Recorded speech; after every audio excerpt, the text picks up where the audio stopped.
अस्सलाम वालेकुम, we are back with another crazy dark story. तो भाई आज का हमारे टॉपिक है द रशियन स्लीप एक्सपेरिमेंट।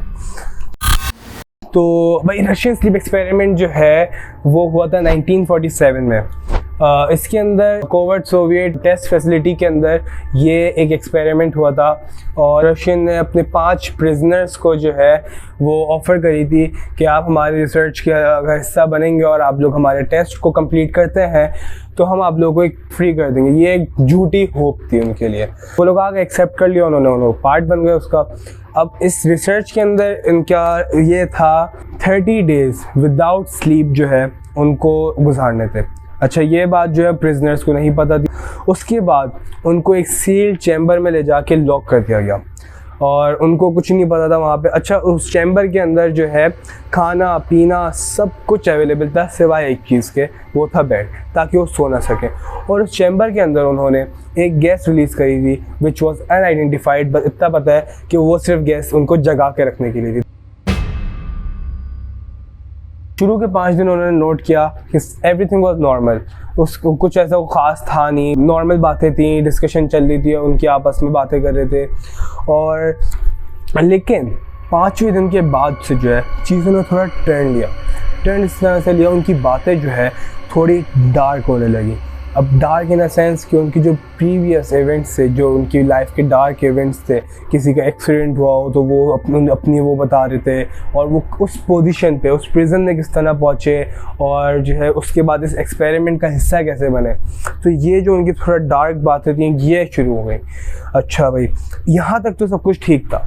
अब शुरू हुआ डे 9 के अंदर क्या हुआ, जो 2 प्रिजनर्स थे, 2 सब्जेक्ट जो थे, वो लोग उन्होंने चिल्लाना शुरू कर दिया आउट ऑफ नोवेयर। अच्छा, अब जब वो लोगों ने चिल्लाना शुरू किया और उसके बाद जो बाकी के प्रिजनर्स थे उन्होंने क्या करा, बुक्स उनको अंदर प्रोवाइडेड थी तो उन्होंने बुक्स के पेजेस फाड़ के अपने खुद के ओन फ्लैश उसके थ्रू उसको नोच के शीशे पे लगा दिया, ताकि जो है वो रशियन जो रिसर्चर्स हैं वो अंदर ना देख सकें कि क्या चल रहा है। अब रशियन को जो है जो रिसर्चर्स थे उनको कोई आवाज़ नहीं आ रही, कुछ आवाज़ तो आ रही थी सिर्फ चिल्लाने की, लेकिन वो लोग कुछ देख नहीं सकते थे। अब कुछ घंटों के बाद आवाज़ अचानक से लाइक कम्प्लीटली बंद, कंप्लीट साइलेंस हो गई थी वहाँ पे। अब कुछ सुनाई नहीं दे रहा उनको। अब उन लोग रिसर्चर्स के जहन में चलना शुरू हो गया कि अंदर क्या चल रहा है। अब उन्होंने सोचा कि इस एक्सपेरिमेंट को एंड कर देते हैं। तो अच्छा, अब जब बाद में जब बाहर निकाला गया था उनको सब्जेक्ट्स को, तो पता चला वो जो 2 लोग चिल्ला रहे थे उन 2 की इतनी देर तक वो लोग चिल्लाए और इतनी ज़ोर से चिल्लाए कि उनकी वोकल कॉर्ड्स बाकायदा फट गई थी कि अब वो लोग completely silent, they can never speak. तो अब अच्छा, डे 9 को उन्होंने ये सोच लिया था कि हमको ये एक्सपेरिमेंट अब एंड कर देना चाहिए, लेकिन डे 15 तक वो लोग रुके। अब डे 15 को जब वो लोग उन्होंने वो गेट्स खोले अंदर गए तो अंदर एक खौफनाक माहौल बना हुआ, और वो माहौल जो था वो था कि a prisoner was dead on the floor, और बाकी जो 4 सब्जेक्ट थे उनकी भी कोई हालत ठीक नहीं थी। दे वर डूइंग सेल्फ कैनिबलिज्म, खुद को नोच के वो लोग खा रहे थे। उसमें से एक की तो एब्डोमिनल्स यानी कि इंटेस्टाइन्स वगैरह तक जो है वो बाहर आ रही थी। तो ये एक मंज़र देख के रिसर्चर्स जो है काफ़ी डर गए, और एक उनके अंदर एक एक्स्ट्रा सुपर नेचुरल स्ट्रेंथ जो है अचानक से वो कहाँ से आई किसी को नहीं पता, लेकिन वो अंदर से काफ़ी पावरफुल हो गए थे। एंड उनमें से एक बंदे ने, एक सब्जेक्ट ने, उसके अंदर इतनी ताकत थी कि वो उसने एक गार्ड तक को अपनी उस हालत के अंदर एक गार्ड तक को जो है मार दिया था। इसके बाद रिसर्चर्स ने उनको मेडिकल एड प्रोवाइड करी क्योंकि वो उनका हिस्सा है। अब 4 सब्जेक्ट्स हमारे पास बचे, तो उन 4 को मेडिकल एड प्रोवाइड हुई। उनके ऊपर एनेस्थीसिया का कोई डोज काम नहीं कर रहा था। अब जो इंटेस्टाइन वाला बंदा था जिसकी इंटेस्टाइन्स बाहर आ रही थी, अब उसकी सर्जरी बहुत इंपॉर्टेंट थी। तो वो अब क्योंकि एनेस्थीसिया काम नहीं कर रहा था तो डॉक्टर, उसने खुद हंसते हुए डॉक्टर को कहा सब्जेक्ट ने कि भाई आप मुझे बग़ैर एनेस्थीसिया के सर्जरी करें। ऑपरेशन हो रहा था, उस पूरे ऑपरेशन के वक्त वो एक वियर्ड स्माइल नर्स और डॉक्टर को पास करता है टाइम टू टाइम, और उस ऑपरेशन में उसने एक आवाज़ नहीं निकाली। और उसके बाद जो है बाकी की जो हमारे अब सब्जेक्ट्स बचे, ये सारे जो है ना उसके उसमें थे कि इनको वापस उस चैम्बर में डाल के बंद कर दिया जाए और इनको गैस वापस चाहिए थी। दे वर सो एडिक्टेड टू दैट गैस कि अब वो बगैर उसके उनसे रहा नहीं जा रहा था। इवन कि सब वो कह रहे थे कि अब हम सो भी नहीं सकते, अगर हम सोए तो हम मर जाएंगे।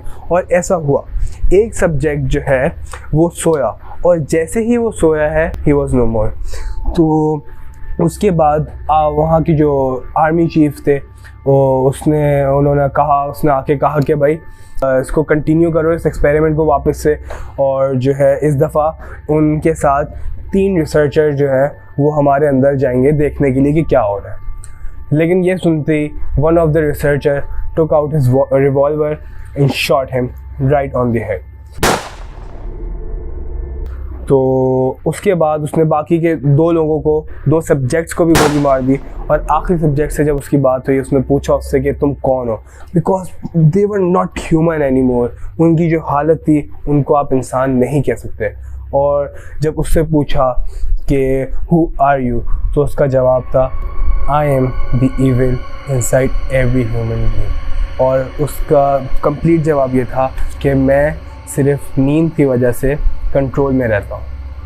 तो ये सुनते ही रिसर्चर ने ही उसको डायरेक्ट हार्ट पे शूट किया और उसके एंड वर्ड्स थे आई एम फाइनली फ्री।